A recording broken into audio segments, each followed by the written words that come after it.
Fans of Nikon, there's more going on in the world of Nikon than just another firmware update. The question that is circulating across video chats and photographic forums is, what is Nikon's next great thing? Is it the Z90 with the lengthy tail? Is the Z70 a surprise? Or are we about to witness something quite different? An enigmatic new camera that nobody anticipated.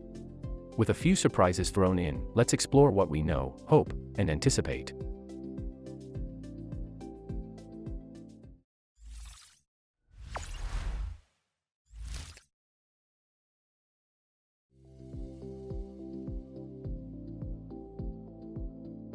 Alright, let's talk timeline first. Nikon's been busy behind the scenes, and based on reliable industry patterns and announcements, we're expecting a flood of new models between late 2025 and early 2026. Here's the breakdown. There's the Z9 Mark II in the pipeline. No surprise there. A natural flagship successor. We're also hearing about the Z70 III, a potential Z32 and a dedicated Z video camera for content creators. Oh, and then there's something called the Nikon ZR. Yep, that name's floating around a lot lately.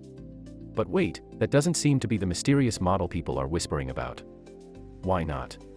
Because if the ZR is real, and it looks like it is, it's expected to be a video-focused DX camera. Kind of Nikon's response to Sony's ZV lineup and Canon's new R50V. So, in a way, it's predictable. It fits a market need. It's logical. So then, what is this mystery camera everyone's so curious about? Let's rewind a bit and look at Nikon's APS-C mirrorless lineup. Right now, there's a glaring hole. No IBIS, no pro-level DX body, and nothing that truly follows in the footsteps of the legendary Nikon D500. Remember that one? It was rugged, fast, reliable, and adored by wildlife shooters and sports photographers alike. Sadly, it was discontinued back in 2022, and Nikon's mirrorless DX line hasn't seen anything quite like it since. This is where Z70 or Z90 could come into play.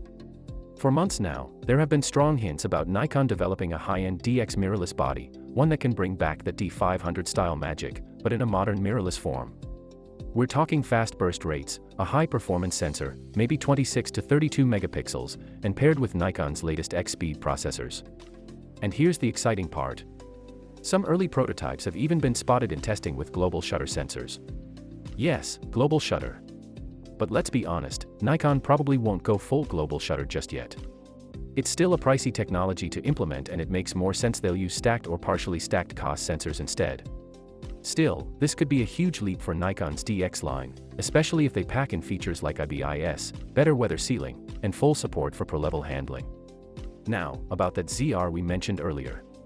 It looks like Nikon is preparing a ZR-DX lineup to square off directly with Sony's ZV and Canon's V series aimed at beginner content creators and solo filmmakers. Let's face it, Nikon Z30 is long overdue for an update. It doesn't have a fully articulating screen. It lacks IBIS, and it doesn't exactly scream vlogging beast. So, a ZR camera focused on video that makes total sense. It's likely going to be compact, affordable, and optimized for YouTubers and TikTok creators. And that's great. It's a necessary move. Nikon can't afford to leave that segment untouched. But if you're someone who cares about hybrid shooting, or you want a rugged APS-C beast for fast-paced action, then a ZR model probably won't cut it. Which brings us back to, you guessed it, the Z70 or Z90. If Nikon does go ahead with the Z70 or Z90, what could it realistically offer? Here's what makes sense. We hope to see a partially stacked 26 to 32 megapixel sensor backed by the latest X-Speed 7 or even newer processor, something capable of blazing fast autofocus and clean low-light performance. We'd also love to finally get IBIS in a DX body. Seriously, it's about time. Whether you're hand-holding wildlife shots or just capturing a fast-paced family moment, IBIS makes a huge difference. Now, do we think it'll have dual card slots, deep grip, and a top LCD screen? Maybe not all of that. Nikon will likely reserve those premium build elements for the FX line, but if they can nail the performance, ergonomics, and a decent EVF, this could be the D500 successor mirrorless shooters have been dreaming of. Now, let's be honest with ourselves here. We've been teased before. The Z50 was promising, but it felt limited. The Z30 was a step in the right direction for vloggers, but didn't go far enough. Nikon needs to get this one right. And the truth is, Nikon doesn't always move as quickly in the DX segment as Canon or Sony. So, while we're hopeful, there's also a tiny voice in the back of our heads saying, please don't let this be just another minor refresh because the potential is all there. The audience is ready. And with the mirrorless race heating up, Nikon has a real shot to shake up the market if they go bold. So, what do you think? Will Nikon finally deliver a true pro-level DX body with the Z70 or Z90?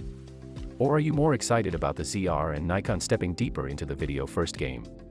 Let us know what you're hoping to see. Drop your dream specs or predictions in the comments below. And if you're just as curious as we are about what Nikon's got up its sleeve, hit that subscribe button so you don't miss our breakdown when these cameras finally drop. Because one thing's for sure, 2025 is going to be a big year for Nikon.